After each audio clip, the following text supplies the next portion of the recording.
Welcome back to TrueNAS Tech Talk for another week. The final push of the TrueNAS Core 13.3 release has gone out the door, and we'll take a look at the adoption rate for those of you who are updating to Fangtooth as well. We've got some more updates on the apps, a bit of a feature on the features in TrueNAS, and we've got a bit of a sneak peek at some ZFS functionality that's currently under development that some of you might be interested in. So let's jump right into it today, Chris, with the sort of the state of the NAS here.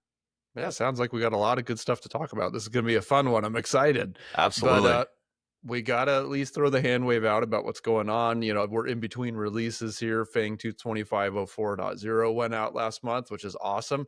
What surprised me was checking the stats. It's the number 3 most installed version of TrueNAS worldwide.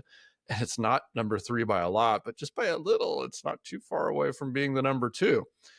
That surprised me. I didn't even expect it to hit that so fast, especially being a .0.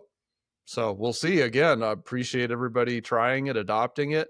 The .1 hasn't dropped yet. That's not slated till sometime before the end of May. So give or take 3-4 weeks at this point, depending on when you're listening to the podcast. So a lot of good fixes going to be landing in that, and that I expect we will see Fangtooth become the number 1 most installed release pretty quick, just based on the current numbers we're seeing now.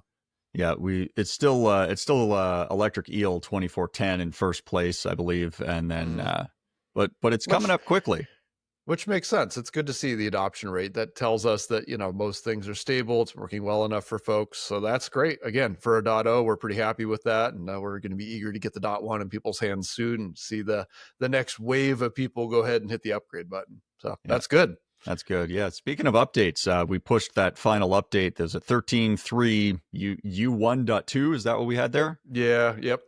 And 13.3 specifically, again, let's reiterate that. It's not 13.0, which is the more long-term supported thing we're still using for enterprises. This was a community release. And as part of that release, we did put the word out that this is the last release in the 13.3 train. And the recommendation is for folks to start looking at their eventual plans for, you know, unifying and upgrading up to the community edition going forward. That's going to be the one train to rule them all. We had a few folks ask questions about that, and we've had some discussion on the forums. Appreciate all the feedback. But yeah, at the end of the day, that train doesn't have a lot of users. It's somewhere in the 1/3 to 1/4 of the people still running on 11.3. FreeNAS, to give you an idea of just total adoption. So we had to look at that and say, okay, there's not a lot of traction here. We did want to get that last bug fix out because that was the ZFS block cloning corruption issue. I forget, was that on replication? It was there. Block cloning interacting with device removal under specific conditions. That's right. So Yep, that fix went out, of course, on the Scale Community Edition side a little while back, but we did want to get that out there because anytime anything can corrupt a pool, that takes top priority. So the last fix went out. Again, grab it if you're on 13.3 and then start looking at your future transition plans. Absolutely. But as part of that conversation, it always spurs on other conversation, which is sometimes more interesting than the initial topic, right? So one of the pushbacks we saw from some folks was talking about their upgrade eventually to Scale or Community Edition. I've seen this argument made, and I don't understand it, but we'll get into it, about, well, I don't want to go to Scale because I want a NAS that's a NAS only. And so use it as a NAS only. Right? That's the thing, I guess, that kind of bewilders me, because I've seen several people make this statement, and I thought it was worth discussing and calling out here, because the argument doesn't make a lot of sense to me. I mean, if you're talking about that in the context of going from Core to Scale or Community Edition, so what about Core? It's had plugins, jails, and VMs for how many years now? Going on a decade? I mean, so what's the argument here? If you use those on Core, great. If you didn't, great. I mean, one of the hallmarks of TrueNAS and FreeNAS before it, of course, has been the wide versatility. The fact that you could take this really cool appliance and run a whole wide variety of workloads on it doesn't mean you're going to use everything in every single case, but you have the ability to. Exactly. I mean, yeah, like as an example, I'm sure there's a huge number of our listeners that do not use the block storage functionality at all. You're not using iSCSI. It doesn't mean we should pull it out of the product because a filer should just be a filer, right? Right. I say, what's the next slogan? It should be a filer is a filer only, or NFS is NFS only. Like, okay, you know, the flexibility of TrueNAS as that sort of, you know, universal platform is really important, because you can say, hey, it's a great set. It's a toolbox. You don't have to pull everything out. You don't have to empty it on the floor of your garage just to pick up a hammer or a screw. Just select the right one. Yeah, use the right one. And again, what about object? And then we could go down the list. What about UPS support? What about people who back up to the cloud? A lot of people do that, but maybe you use replication, so you don't use that, or maybe you don't use replication. What about IPMI? I mean, you could talk GPU support. I mean, the list goes on and on. Look at every feature. At the end of the day, when we look at the stats, which we do, we try and keep an eye on what's popular. You know, in any given moment, people use like a third of the capabilities for a typical setup. Some people are heavy block. Some people are heavy object only. We see that. Some people are all filers. Some people are all apps. Some people run a lot of VMs. The number of people have FTP enabled. You know, it's a thing. So I guess in context of going from core to scale here, apps, VMs, containers are no different. I just want to make the point again and get this out there loud and clear so we can just set the record state right here, that just because a tool has a capability to do a thing doesn't mean your particular use case is in some way lessened as a result or cheapened. Just because you could do block doesn't make SMB suck. Okay. My phone has a GPU. It plays games pretty decently. I don't know if you guys have done that on modern smartphones. Do I personally use that functionality? No, I have real devices for playing games, right? Am I hurt as a result of having that capability? Not particularly. I would argue I even use the GPU because it's used for video conferencing, which I do all the time on my smartphone. Okay, cool. Well, it's the same thing with TrueNAS. Unless you explicitly go and enable a service, does it really have any meaningful impact on your system's operation stability or performance? No, not really. I mean, the only negative thing you could argue, just for the sake of argument, is, oh, I'm using some space on the boot device. Okay. You know, when boot devices were, you know, half a gig or something, maybe you had an argument, but that's, come on, that's so old. You can't even make that argument. What's a few hundred megabytes among friends is what I like to say now, especially on boot devices where you have plenty of free space. We recommend, what is it? Is it 8 gig minimum or 16 gig? 16 gig. Yeah, the typical install image is, you know, 3 to 4 gigs, something like that, all uncompressed, which of course we recompress it, ZFS, it does all its good stuff. So you're really talking about an extra 100 megs or so to download an update file. Yeah. And I mean, just that one time.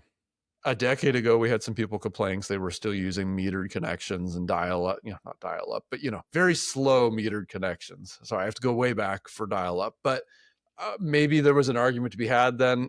Not today, guys. Come on, let's get real. We live in the modern era. Let's not quibble over a few hundred megs here and there, which otherwise impact you, and not at all.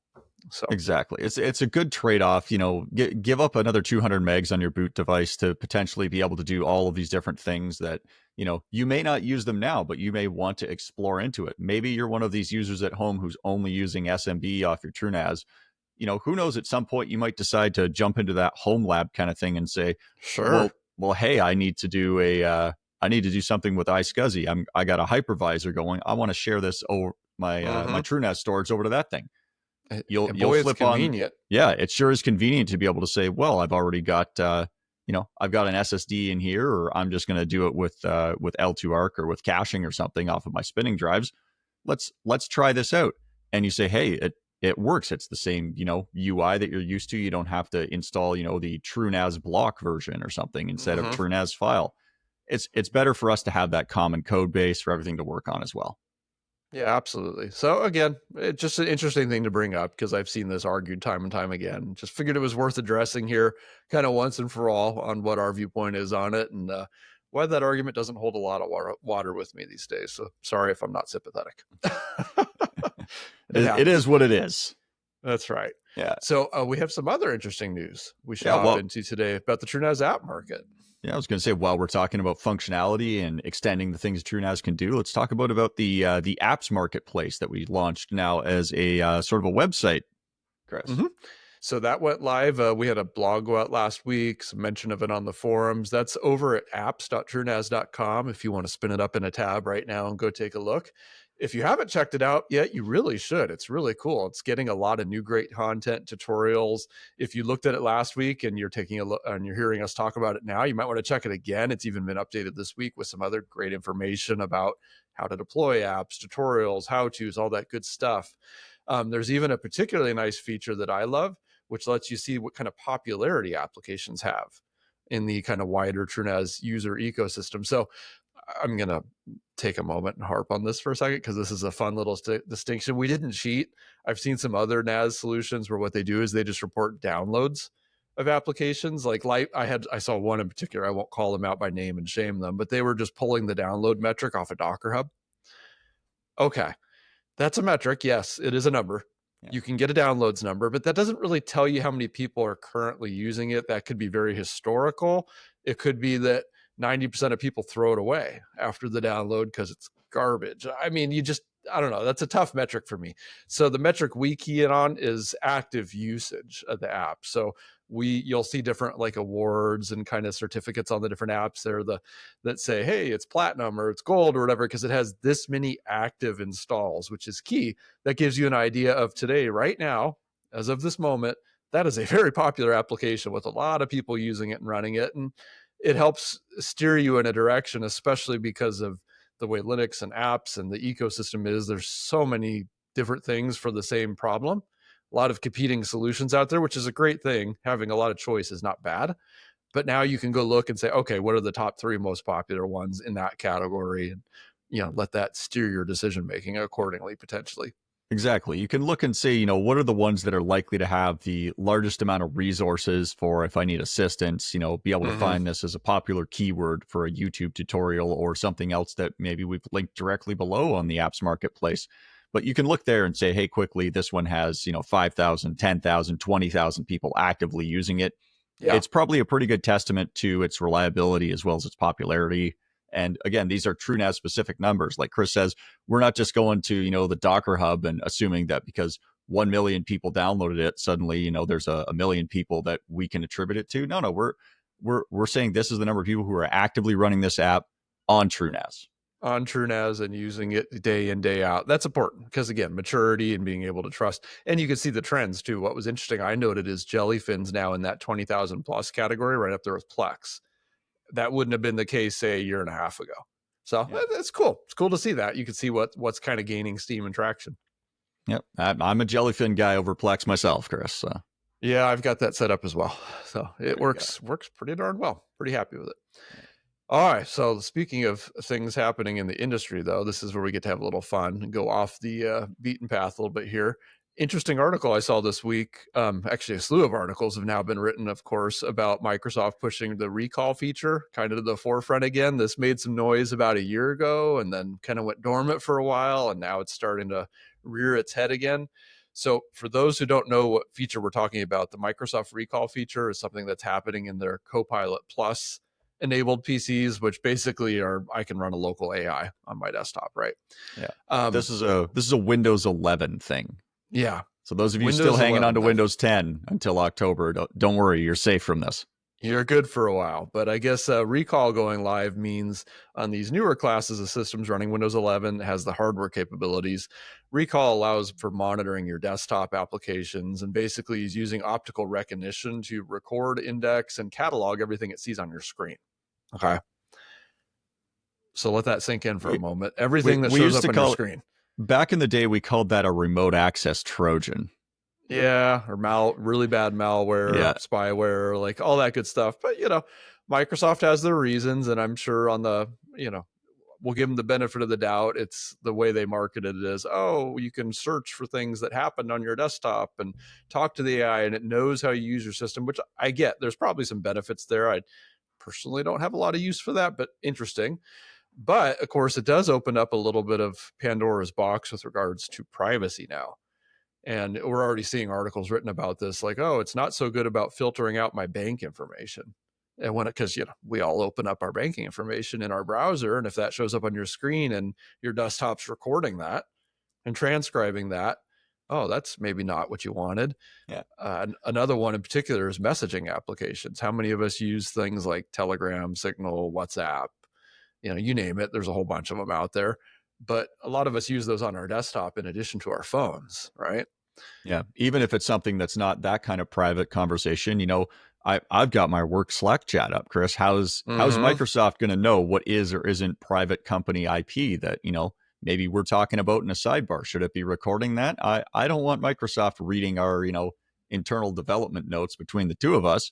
Sure, it's going to be great when we publish it on GitHub and they can read it there, but sometimes we're talking about things that we're not ready to, to publish on the podcast yet.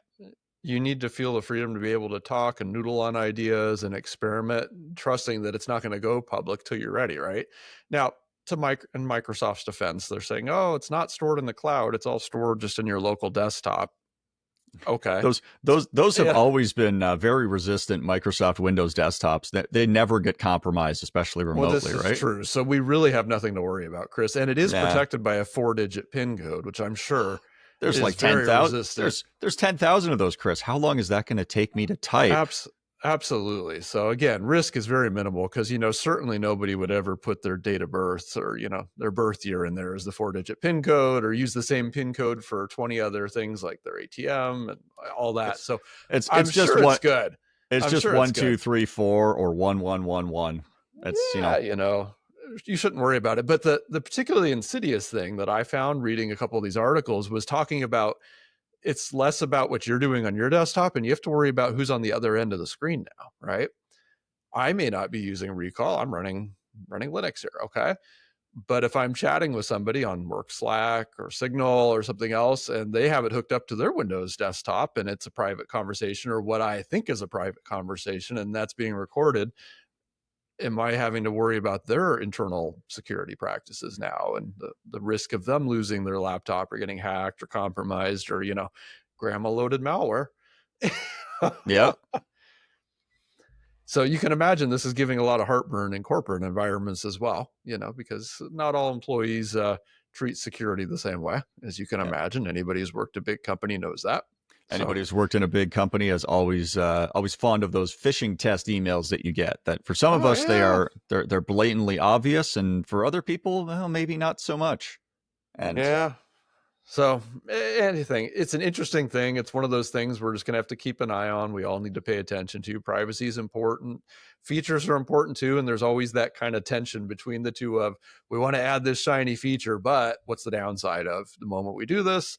What's at risk? What could go wrong? So keep that in the back of your mind as you're looking at your computing choices in the upcoming year. And I saw on a side, I guess Meta's new AI came out, and it's doing the same thing. I found out. I was reading like your Instagram conversations and your WhatsApp conversations and all that good stuff. So wonderful. They swear up and down it's not reading your DMs, but I mean, it's one of those things where they say they're not doing something, and it feels like the kind of thing that you're going to get a $20 check for in 10 years as part of a class action lawsuit. Well, I'll just put my plea out here. So first of all, I've already made the switch to Linux fully for my gaming desktop, my work laptops, all my things. Like, I'm kind of Windows free now, which is awesome.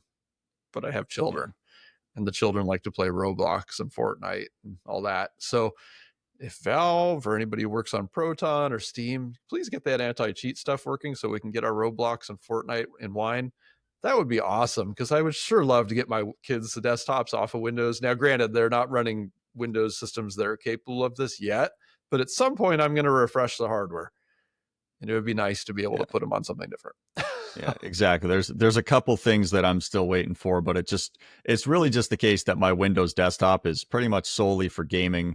Even my banking stuff, I got a Linux VM that's running elsewhere that I'll do that for my banking and things like that. Say, hey, this is the secure one. It's kind of Linux VM. Are you VNCing in on your Windows? Yeah. Not from my Windows machine. Okay.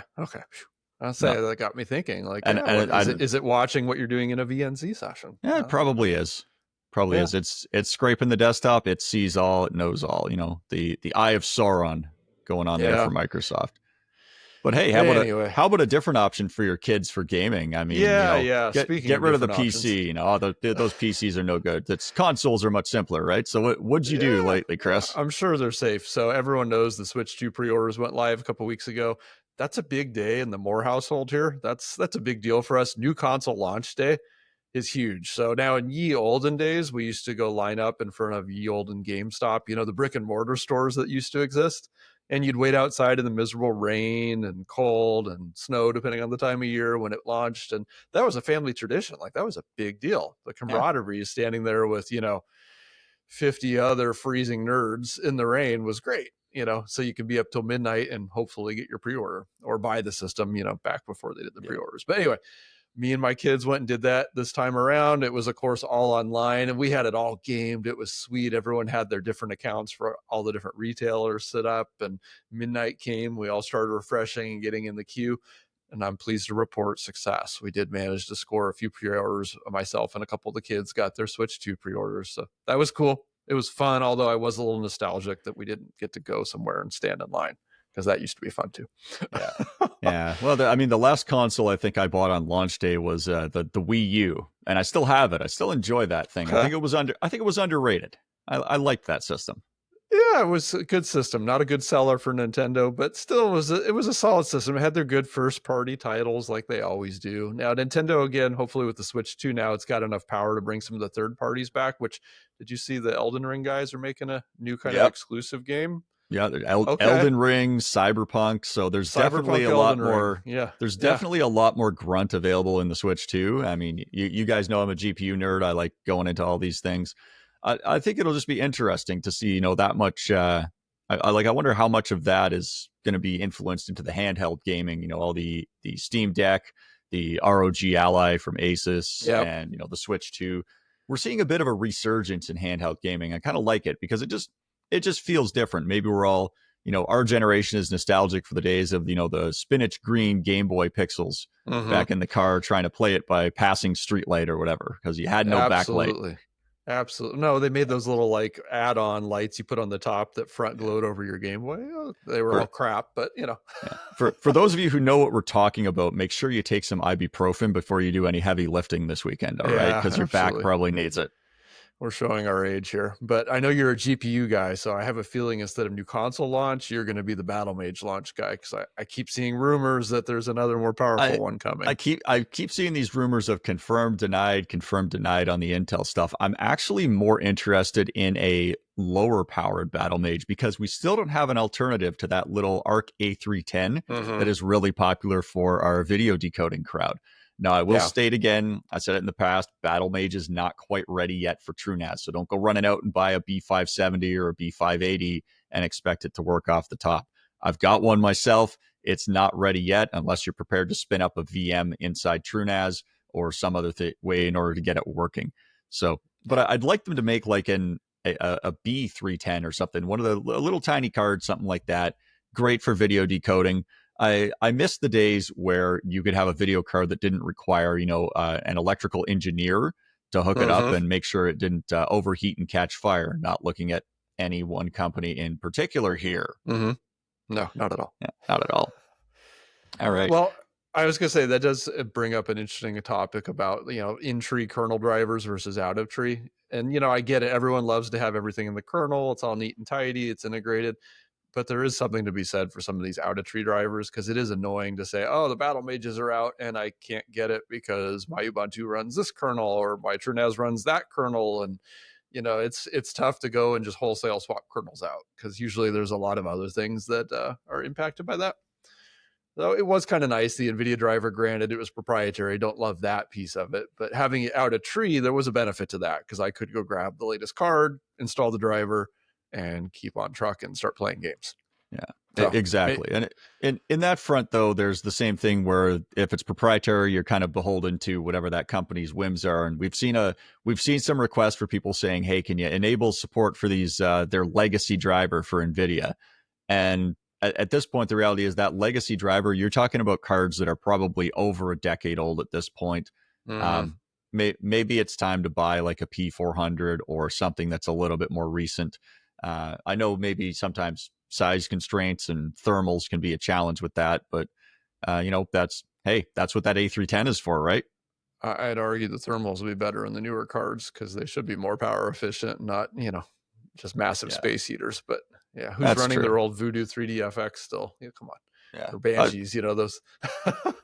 I mean, I have one, but it's sure not in a TrueNAS machine. It's in an old, Pentium 3 sitting around here. You have a Pentium 3 sitting around? I do. I have a P3 933 with 128 megs of RAM and a big 20 gigabyte hard drive. Wow. Are you starting a museum? No, I play old retro games on it just for Oh my giggles. gosh. I You do don't have have a. CRTs around now too, Of do you? course, I do. Oh my gosh. I do have a CRT. It's currently not plugged in, but I do have one of those. And I remember back in the day trucking those guys between mine and my friend's house so we could Oh yeah. network our systems up and play Quake 3 Arena or Unreal Tournament or something along those lines. I Sticking played a the lot of Descent back in the days. That was some of the cool first 3D stuff I played. you, Do you remember you that remember putting spaceship game? the oh yeah, oh yeah, Yeah. it's got a VR port now, of course. Okay. Great for if you want to feel nauseous in a hurry. Absolutely. I learned something today. I did not know you kept that kind of old hardware around. I got rid of the Yeah. CRTs years ago. Best decision me and I my back ever made. I do have. I only have the one. That's all I got. But hey, let's Okay. go. Okay. Yeah. So instead of looking at the past, let's look a little forward into the future. We Yeah. got some exciting things coming in the world of ZFS that we hinted at. So, we got some big things happening, and our team, of course, because we don't just use open source, we contribute back to it. So there's Mm-hmm. one feature that's being worked on by the TrueNAS engineering team, which is a functionality called ZFS rewrite, and I'll put the link to the pull request down in the description. So basically, what this is a sub command for the the ZFS functionality.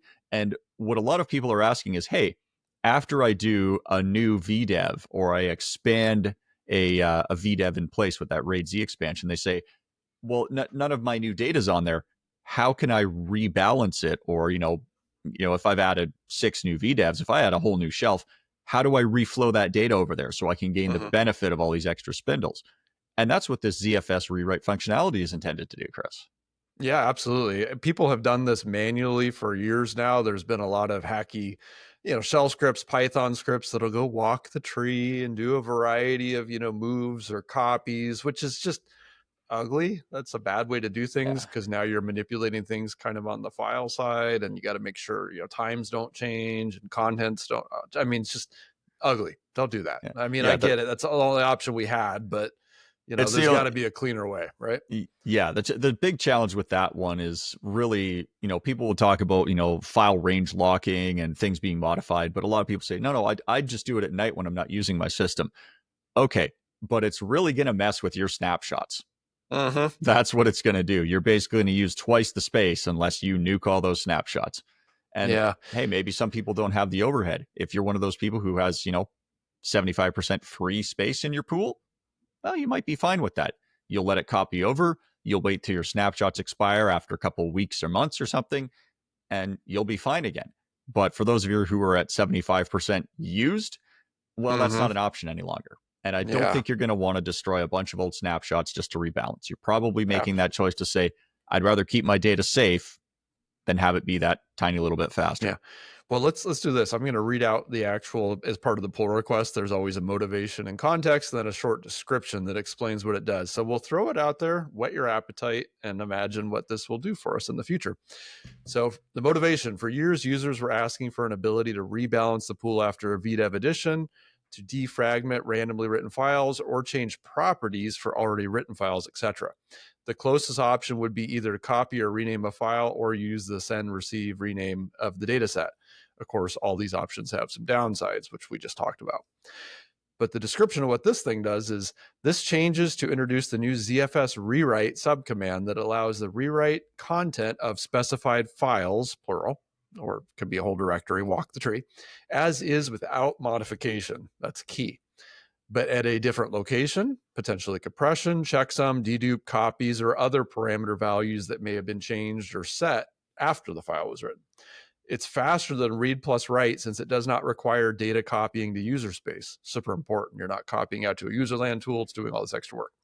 It's also faster for sync equals always data sets since without data from modification, it does not require ZIL writing. Awesome. Also, since it's protected by normal range locks, it can be done under any other load. Also, it does not affect the file's modification time or other properties. Again, win-win-win. That's all good stuff. So again, I think people just reading that out loud are kind of thinking now, oh, I could use that for this use case and that. RAID Z expansion being one of the good ones you mentioned, or kind of as a defragging tool. There's some caveats there. We'll get into that later as the feature gets closer to seeing the light of day in TrueNAS. But of course, if your pool's already heavily fragmented and there's not contiguous space, it can be challenging because there's not the free space contiguous to go and defrag on the fly. So got to pay attention to that. But still, this is an awesome option. I think is going to be very important for ZFS going forward. Yeah, it's little steps in that forward direction. We're not going to try to make this be suddenly, wait 5 years and then add a feature. This is going to be it's done when it's done kind of thing. But we're looking at this as it's a step towards improving one of these specific use cases that people ask for, and definitely being able to do it in a safe manner, because the scripts that people have created are really good, but as mentioned, there are some downsides to it.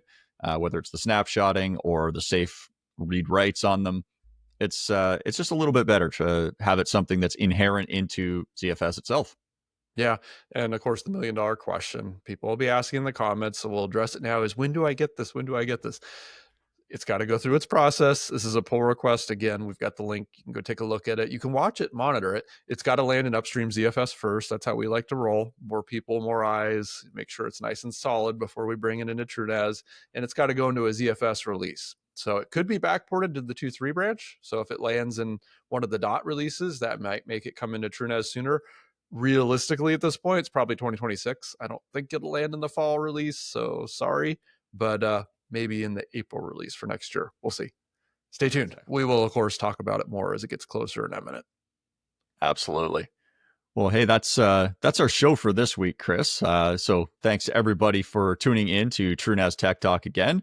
Please feel free to submit your questions to t3@truenas.com. Even though we didn't get a chance to read any this week out on the air, we do continue to read them, and we're sorting them in. So we'll do an episode where we're answering a bunch more viewer questions. Please do those usual YouTube things. Give us a like on the video, add some feedback in the comment section below, and please subscribe so you can catch our notification. So when we are live again, we will see you next time.